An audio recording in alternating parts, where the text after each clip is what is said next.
Welcome to Auto Resolve. In this guide, I will show you how to fix error 173 no graphics hardware detected in the AMD installer.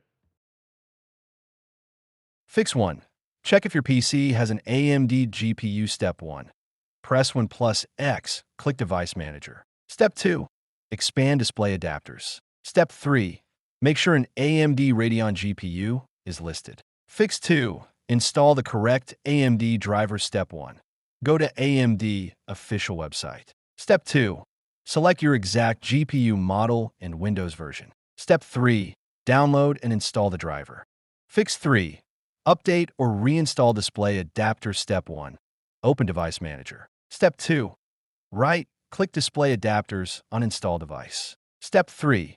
Restart PC and install AMD driver again. Fix 4. Disable integrated graphics. If using dedicated GPU, Step 1.